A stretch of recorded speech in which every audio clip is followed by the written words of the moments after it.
श्री शिवाय नमस्तुभ्यम, हर हर महादेव. गुरुजी पंडित प्रदीप मिश्रा यांनी देवउठणी एकादशीच्या दिवशी केले जाणारे काही खास उपाय सांगितले आहेत. हे उपाय धनप्राप्ती, लक्ष्मीप्राप्ती, लवकर विवाह, व्यवसायवृद्धी, नोकरी प्राप्ती आणि रोगमुक्ती यांसाठी अत्यंत प्रभावी मानले जातात. या व्हिडिओत तुम्हाला हेच विशेष उपाय सविस्तर सांगितले जातील.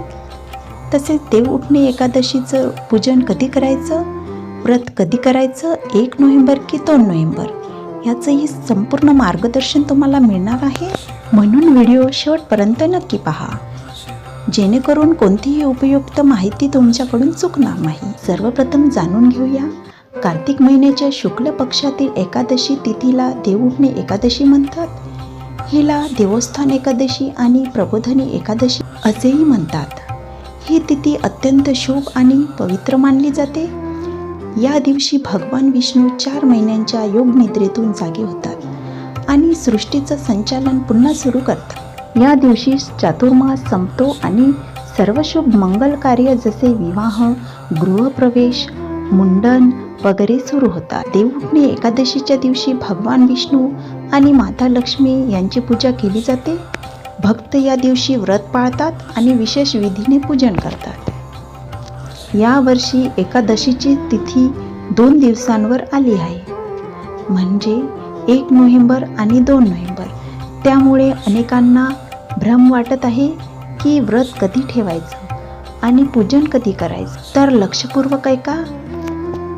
एकादशी तिथीची सुरुवात 1 नोव्हेंबर रोजी सकाळी 9:11 पासून होईल आणि ती 2 नोव्हेंबर रोजी सकाळी 7:31 पर्यंत राहील. उदय तिथीनुसार 2 नोव्हेंबरला एकादशी मानली जाईल. त्यामुळे व्रत फक्त 2 नोव्हेंबरला ठेवायचं आहे आणि पारण 3 नोव्हेंबरला करायचं आहे. याचे कारण 1 नोव्हेंबरला सकाळी दशमी तिथी असेल आणि दशमीयुक्त एकादशीचं व्रत कधीच करायचं नसतं. त्यामुळे ज्यांना फक्त पूजन करायचं आहे ते 1 नोव्हेंबरच्या संध्याकाळी प्रदोष काळात करू शकतात, पण व्रत मात्र 2 नोव्हेंबरलाच ठेवायचं आहे. आता जाणून घेऊया गुरुजींनी सांगितलेले विशेष उपाय. पहिला उपाय, लक्ष्मी प्राप्ती. देवउठणी एकादशीच्या दिवशी तुलसी आणि शालिग्राम यांच्या पूजेदरम्यान तुलसीच्या कुंड्याखाली 1 नाणं ठेवा.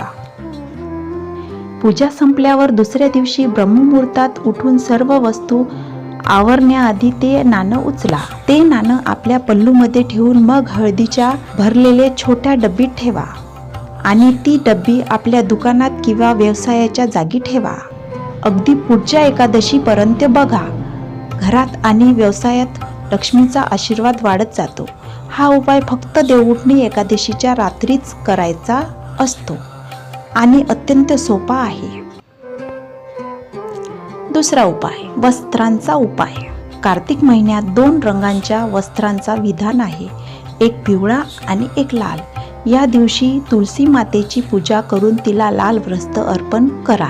हे वस्त्र घरात अशा व्यक्तीजवळ ठेवा जी नेमकी अपशब्द बोलते, त्याचा प्रभाव कमी होतो. तसंच तुलसी मातेला अर्पण केलेलं पिवळं वस्त्र त्या स्त्रीच्या खोलीत ठेवा जिला संतान सुख मिळत नाही आहे. ते वस्त्र ठेवले की देवीची कृपा मिळते आणि संतान सुख प्राप्त होते. तिसरा उपाय, विवाहासाठी. ज्यांचा विवाह होत नाही आहे किंवा शुभ कार्य थांबत आहे त्यांनी हा उपाय करावा. आट्याचा दीपक बनवा, ज्यात 4 बात्या असतील, थोडं पिवळं चंदन आणि हळदीने पिवळे केलेले तांदूळ त्या दिव्यात टाका. घी किंवा तेल भरून त्या दिव्याला त्या मुला किंवा मुलींच्या हाताने प्रज्वलित करा. ज्याचा विवाह व्हायचा आहे, तुलसी आणि शालिग्राम यांच्या पूजेदरम्यान गण्याच्या मंडपाखाली हा दीपक ठेवावा आणि भगवान विष्णू व महादेव यांचं स्मरण करून पेटवावा. यानंतर त्या व्यक्तीच्या कपाळावर हळदीचा तिलक लावा आणि हातावर थोडी हळद लावा. हा उपाय केल्यावर 2 ते 2.5 महिन्यात चांगलं नातं निश्चित होतं, शुभ विवाह होतो.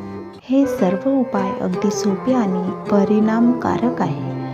फक्त श्रद्धेने आणि पूर्ण भक्तिभावाने देवउठणी एकादशीच्या दिवशी करा. आशा करते की ही माहिती तुम्हाला उपयुक्त ठरेल. व्हिडिओ आवडला असेल तर नक्की लाईक करा आणि चॅनल सबस्क्राईब करायला विसरू नका. धन्यवाद.